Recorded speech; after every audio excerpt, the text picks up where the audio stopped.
സദൃശ്യവാക്യങ്ങൾ അധ്യായം 13. ദൈവമേ, നിന്റെ വേദപ്രമാണത്തിൽ അടങ്ങിയിരിക്കുന്ന അത്ഭുത കാര്യങ്ങളെ കാണുവാൻ എൻ്റെ ഉൾക്കണ്ണുകളെ പ്രകാശിപ്പിക്കണമേ. ആമീൻ. ജ്ഞാനമുള്ള മകൻ പിതാവിൻ്റെ പ്രബോധനം അനുസരിക്കും. ശാസന സഹിക്കാത്ത മകൻ നശിക്കും. നല്ല മനുഷ്യൻ അവൻ്റെ വായുടെ ഫലത്താൽ നന്മ അനുഭവിക്കും.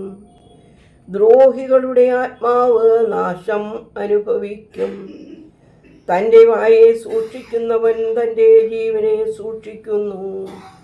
അധരങ്ങൾ വിശാലമായി തുറക്കുന്നവന് നാശമുണ്ടാകും. അലസൻ മോഹത്തിൽ പതിച്ചിരിക്കുന്നു.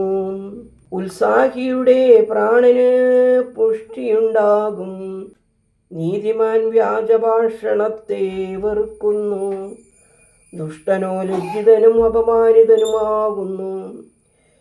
നീതി നേരുള്ളവനെ കാത്തുകൊള്ളും. തിന്മയോ ഭാവിയെ വലിച്ചെറിയും.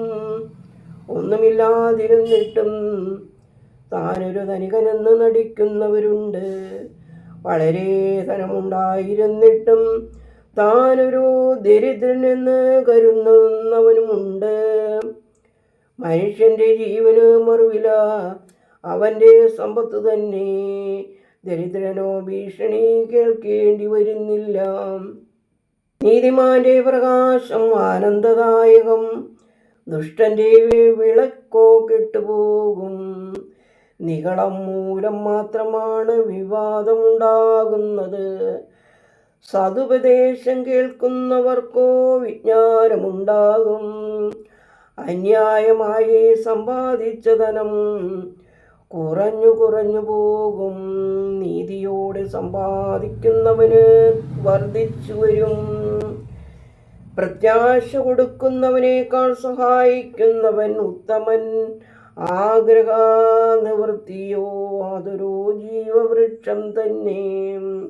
വചനത്തെ നിന്ദിക്കുന്നവൻ നാശത്തിൽ പേടും.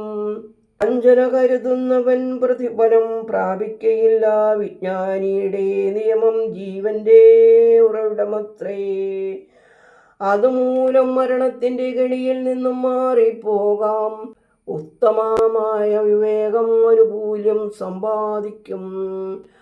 അതിക്രമക്കാരൻ്റെ വഴിയോ വിനാശത്തിലേക്ക്. ബുദ്ധിമാനായവൻ ജ്ഞാനപൂർവം പ്രവർത്തിക്കുന്നു. ഭോഷനോ തൻ്റെ ഭോഷത്വം പരസ്യമാക്കുന്നു. ദുഷ്ടനായ സന്ദേശവാഹകൻ ആപത്തിൽ വീഴും. വിശ്വസ്തനായ സ്ഥാനപതിയാകട്ടെ സൗഖ്യം വരുത്തുന്നു. പ്രബോധനം നിരസിക്കുന്നവന് ദാരിദ്ര്യവും മാനഹാനിയും ഉണ്ടാകും. ശാസനകളെ മാനിക്കുന്നവനോ ബഹുമാനിതനാകും. ആഗ്രഹസിദ്ധി മനസ്സിന് മധുരമാകുന്നു. അധർമ്മിയുടെ അശുദ്ധി വിജ്ഞാനത്തിൽ നിന്ന് ദൂരമത്രേ. ജ്ഞാനികളും ഒരുമിച്ച് നടക്കുന്നവനും ജ്ഞാനിയാകും. ഭോഷന്മാരുടെ സുഹൃത്ത് നശിച്ചു പോകും. തിന്മ പാപികളെ പിന്തുടരും. നീതിമാന്മാരോ നന്മ പ്രാപിക്കും. ഒരു നല്ല മനുഷ്യൻ അവൻ്റെ മക്കളുടെ മക്കൾക്കും അവകാശം വച്ചു കൊടുക്കും. പാപിയുടെ ധനമോ നീതിമാനു വേണ്ടി സൂക്ഷിക്കപ്പെടുന്നു. പാവപ്പെട്ടവരുടെ കൃഷി വളരെയേറെ ആഹാരം നൽകുന്നു. എന്നാൽ പൂർണ്ണമായി നശിച്ചു പോകുന്നവരുമുണ്ട്. മകനു നേരെ വടി ഉപയോഗിക്കാത്തവൻ മകനെ വെറുക്കുന്നവനാകുന്നു. മകനെ സ്നേഹിക്കുന്നവനോ വേണ്ട കാലത്ത് അവനെ ശിക്ഷിച്ചു വളർത്തുന്നു. നീതിമാനവന് തൃപ്തിയാകുവോളം ഭക്ഷിക്കുന്നു. ദുഷ്ടന്മാരുടെ ഉദരമോ വിശന്ന് കഴിയും. ദൈവമേ, സ്തുതി നിനക്ക് യോഗ്യമാകുന്നു. പാർക്കുമോർ.